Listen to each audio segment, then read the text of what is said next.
Hello viewers, আসসালামু আলাইকুম। Web ডেভেলপমেন্টের আজকের এই ভিডিওতে আমি দেখাবো কিভাবে আপনারা আপনাদের প্রশ্নোত্তর সাইটে বিভাগ যুক্ত করবেন এবং নতুন পেজ তৈরি করবেন। তো এজন্য আমাদের সর্বপ্রথম ব্রাউজার ওপেন করে আমাদের সাইটে প্রবেশ করতে হবে। তো আমার এটি ডেমো সাইট, তো আমার ডেমো সাইটে আমি প্রবেশ করলাম।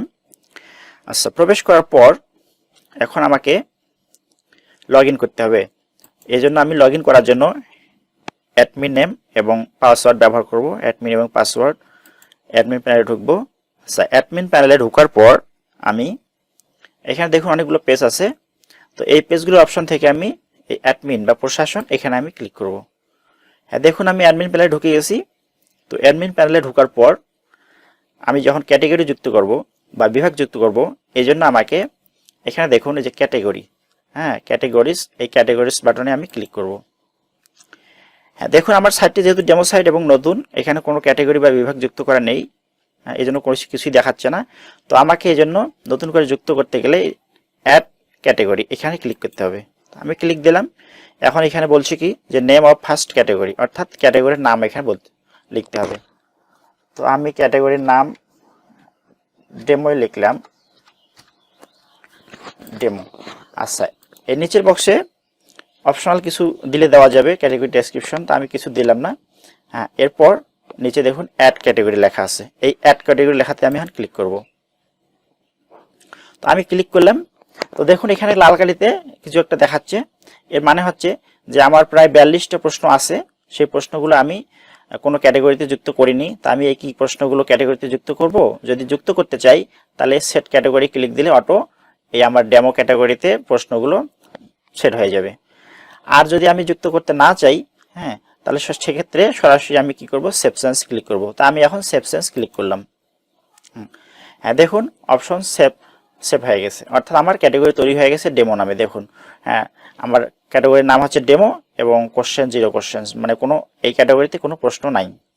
তো এখন যদি আমি আরও পুনরায় আবার ক্যাটাগরি যুক্ত করতে চাই বা বিভাগ যুক্ত করতে চাই, সেক্ষেত্রে আমাকে অ্যাড ক্যাটাগরি লেখাতে ক্লিক করতে হবে। আমি অ্যাড ক্যাটাগরি লেখাতে ক্লিক করলাম। হ্যাঁ, এরপর এখানে আমি আরেকটা ক্যাটাগরির নাম দেব, মোবাইল। আচ্ছা, মোবাইল যুক্ত করার পর লেখার পর এখানে যদি ডেসক্রিপশনে আমি কিছু দিতে চাই দেব, না দিলে সমস্যা নেই। আমি এখন নিচে আবার অ্যাড ক্যাটাগরি লেখাতে ক্লিক করব। তা আমি অ্যাড ক্যাটাগরি লেখাতে ক্লিক করলাম। হ্যাঁ, দেখুন আমার পরপর দুইটা ক্যাটাগরি তৈরি হয়ে গেল, ডেমো এবং মোবাইল। কোনোটাতেই কোনো প্রশ্ন নেই, এই জন্য 0 প্রশ্ন দেখাচ্ছে, 0 কোশ্চেন দেখাচ্ছে। তো আমি সেভ চেঞ্জ করলাম। তো এভাবে আমরা ক্যাটাগরি যুক্ত করতে পারবো। আর যদি আমরা এই প্রশ্নোত্তর সাইটে যদি কোনো পাতা যুক্ত করতে চাই, পাতা তৈরি করতে চাই, সেক্ষেত্রে আমাদের পেজ মেনু আছে, দেখুন পেজ, আমি দেখাচ্ছি পেজ, এই পেজ বাটনে ক্লিক করতে হবে। হ্যাঁ, ক্লিক করার পর দেখুন এখানে ডিফল্টভাবে কতগুলো পেজ দেওয়াই আছে। হ্যাঁ, এই পেজগুলো আমরা উপরে যে মেনু বার আছে, নাম বার আছে, এখানে আমরা দেখাতে পারবো। তো দেখুন আমি যে পেজগুলো আছে দেওয়া ডিফল্ট, সেগুলো আমি সব আনমার্ক করলাম, করার পর সেভ চেঞ্জ করলাম। দেখেন, দেখেন এখানে কোনো পেজ দেখাচ্ছে না, অর্থাৎ কোনো পেজে এখন নাই, কেউ দেখতে পাবে না। আর আমি যদি এখানে পেজ দেখাতে চাই, কি কি পেজ আমি দেখাবো সেগুলো আমি এখানে মার্ক করব। যেমন আমি ক্যাটাগরি করলাম, ইউজার করলাম, আস্ক কোশ্চেন করলাম, অল অ্যাক্টিভিটি করলাম। হ্যাঁ, এই পেজগুলো আমি এখানে দেখাবো। এই জন্য আমি এগুলো টিক মার্ক দিলাম, দেওয়ার পর আমি সেভ চেঞ্জ দেবো। দেখুন এখানে আবার সব চলে এসেছে পেজগুলো। তো এভাবে আমরা ডিফল্ট যে পেজগুলো দেওয়া থাকে সেগুলো আমরা এখানে হাইড করতে পারবো, আবার দেখাতেও পারবো। এখন কথা হলো, আমরা নতুন যদি কোনো পেজ যুক্ত করতে চাই, নতুন করে সম্পূর্ণ নতুনভাবে কোনো পেজ যুক্ত করতে চাই, সেক্ষেত্রে আমাদের এর নিচে দেখুন লেখা আছে add page, add link. Add page আমি ক্লিক দিলাম। দেখেন এখানে আমার পেজের নাম লিখতে হবে। তো পেজের নামে আমি দিলাম, মনে করেন টেস্ট, আমি টেস্ট দিলাম। এখানে লেখা আছে পজিশন হচ্ছে নো লিঙ্ক, মানে পেজটা কোথায় আমি দেখাবো। এখানে বাটনে ক্লিক দিই, দেখুন এখানে অনেকগুলো অপশন দেওয়া আছে কোথায় আমি দেখাবো। আফটার লিঙ্কস ইন ফুটার, অর্থাৎ ফুটারে, এটা যদি আমি ক্লিক করি তাহলে ফুটারে পেজটা যুক্ত হবে। আর এগুলো যদি করি তাহলে উপরে নাববার বা মেনু বারে যুক্ত হবে। তো আমি ফুটারই দিলাম। দেখেন আমি ফুটার নির্বাচন করলাম। এরপর নিচে আছে ভিজিবল ফর, অর্থাৎ এই পেজটি কে কে দেখতে পাবে। এখানে এনিবডি সিলেক্ট করা আছে, মানে সবাই দেখতে পাবে। আর যদি আমি মনে করি যে না, আমার শুধু যারা নিবন্ধনকৃত সদস্য, রেজিস্টার্ড ইউজার, তারা দেখতে পাবে, সেক্ষেত্রে এটা নির্বাচন করতে হবে। আবার যদি আমি বিশেষজ্ঞ, এডিটর, মডারেটর, অ্যাডমিন, এদেরকে জন্য পেজটা আমি বানাই, তাহলে এটা নির্বাচন করব। সবশেষে দেওয়া আছে দেখুন অ্যাডমিনিস্ট্রেটর, অর্থাৎ প্রশাসক যদি এই পেজটা তৈরি করে এবং প্রশাসক শুধু দেখতে চায়, অন্য কেউ দেখতে পাবে না, সেক্ষেত্রে অ্যাডমিনিস্ট্রেটর বা প্রশাসক নির্বাচন করতে হবে। তো আমার যেহেতু টেস্ট পেজ, আমি এনিবডি দিলাম। আচ্ছা, দেওয়ার পর এখানে পেজের শিরোনাম লিখতে হবে। আচ্ছা, আমি শিরোনাম এটাই দিলাম, পাস প্রোটেক্টর। দেওয়ার পর এই নিচে যে বক্স আছে, এই বক্সে আমাকে কিছু কোড লিখতে হবে। এখন আমি যদি কোড লিখি, কোড লিখতে পারবো। আমি যদি কোনো কথা লিখি, সেই কথাও এখানে পেস্ট করা যাবে, লিখে দেখা যাবে। আবার যদি কোনো HTML কোড ব্যবহার করি, HTML ডিজাইনের HTML ফরম্যাটের, সেই HTML ফরম্যাট কোডগুলো এখানে ব্যবহার করা যাবে। করার পর নিচে আমরা সেভ বাটনে ক্লিক দিই, অ্যাড পেজে ক্লিক করব। তো আমি এখন কিছুই দিচ্ছি না, আমি জাস্ট এই লেখাটি কপি করলাম, কপি করে এখানে পেস্ট করে দিলাম। হ্যাঁ, দেওয়ার পর আমি অ্যাড পেজ লেখাতে ক্লিক করব। আমি অ্যাড পেজ লেখায় ক্লিক দিলাম। হ্যাঁ, দেখুন আমার পেজটা তৈরি হয়ে গেছে। কাস্টম পেজ অর লিঙ্কস, দেখুন কাস্টম পেজ অর লিঙ্কস দেখাচ্ছে, অর্থাৎ এটি আমার কাস্টম পেজ।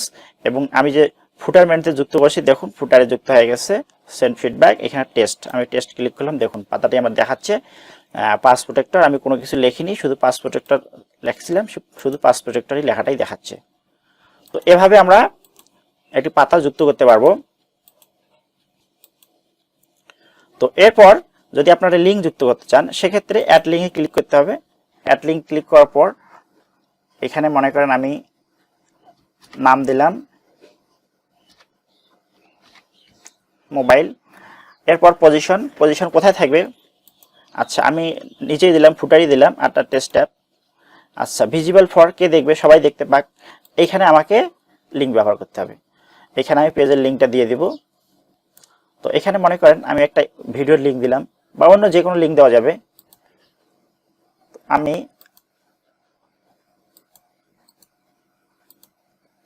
আমার সাইটের লিঙ্কটি আমি এখানে দিলাম। আচ্ছা, দেওয়ার পর এখানে নিচে একটা অপশন আছে, open link in a new window, অর্থাৎ আপনারা কি উক্ত পেজে এই লিঙ্কটি খুলতে চান নাকি অন্য? এক্ষেত্রে যদি ওপেন দিই, তাহলে আমার মূল সাইট থাকবে, সাইট থেকে অপর একটি ট্যাবে এই লিঙ্কটি খুলবে। আচ্ছা, আমি অ্যাড লিঙ্ক দিয়ে দিলাম। হ্যাঁ, দেখুন আমার টেস্ট এবং মোবাইল, এই মোবাইল নামে যে আমি পাতাটি খুললাম, সেটা এখন এখানে চলে এসেছে, লিঙ্কটা যুক্ত করলাম। আচ্ছা, সবকিছু ঠিকঠাক হয়ে গেলে শেষে সেভ চেঞ্জ লেখাতে ক্লিক করতে হবে।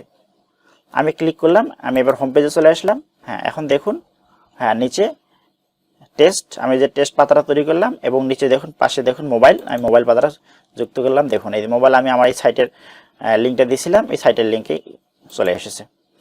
তো এভাবে আমরা একটি প্রশ্ন উত্তর সাইটে বিভাগ এবং ক্যাটাগরি যুক্ত করতে পারবো, এবং নতুন কোনো পাতা, কাস্টম পাতা বা ডিফল্ট যে পাতাগুলো দেওয়া আছে সেগুলোই পাতা আমরা এখানে দেখাতে পারবো, বা যুক্ত করতে পারবো, হাইড করতে পারবো ইচ্ছা মতো। তো আজকে এ পর্যন্তই, সবাই ভালো থাকবেন, ধন্যবাদ। ভিডিওটি ভালো লাগলে অবশ্যই লাইক করবেন এবং সাবস্ক্রাইব করে চ্যানেলের পাশে থাকবেন। আল্লাহ হাফেজ।